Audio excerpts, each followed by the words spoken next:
today I'm going to talk a little bit about pricing strategy when selling your home. Now, as a real estate agent, I spend a lot of time going through the MLS. If you're not familiar with the MLS, it's the multiple listing service, the place where all of the homes for sale, all of the homes recently for sale, and all of the homes sold are listed in our database.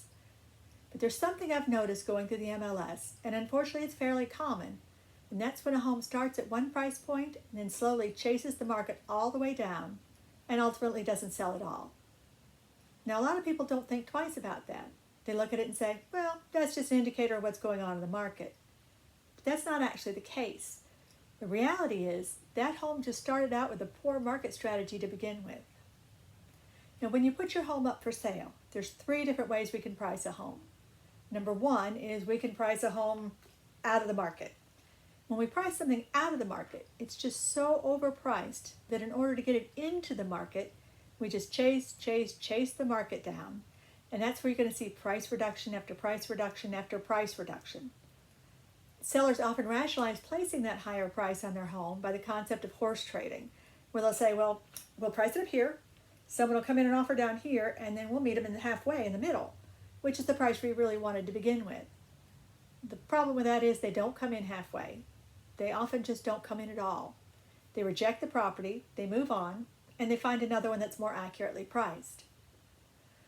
The second way to price a home is that gray area that's about halfway between being overpriced and being in the market.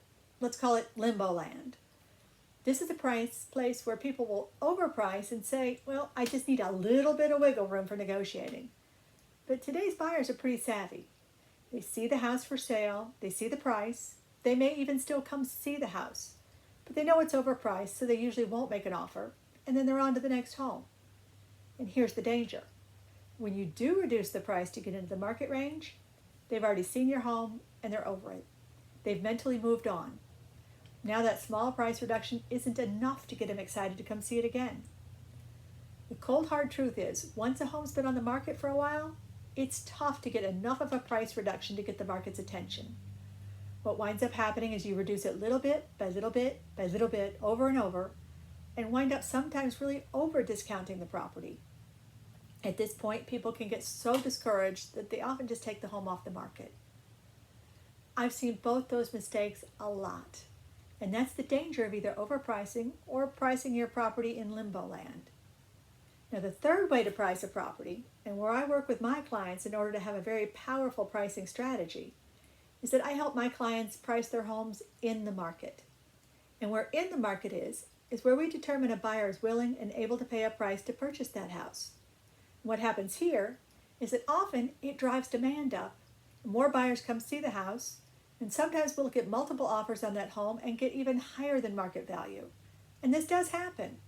If you're a buyer looking for a home and you see a home that's priced right in the market, everybody gravitates towards that home and wants to get in to see it. That's the home you get tons of calls on, and when you have an open house, everybody shows up. Because people recognize that that's a good value right there. And at that point, because there's so much interest, there's this weird phenomenon that people start to think, I want that house, and maybe I'm willing to pay above what they're asking to get it. Because look around, everybody else wants it too. I'm going to get it. So what we want to avoid is that sad story of the home that started out priced out of the market and then had price reduction after price reduction and ultimately got taken off the market without selling.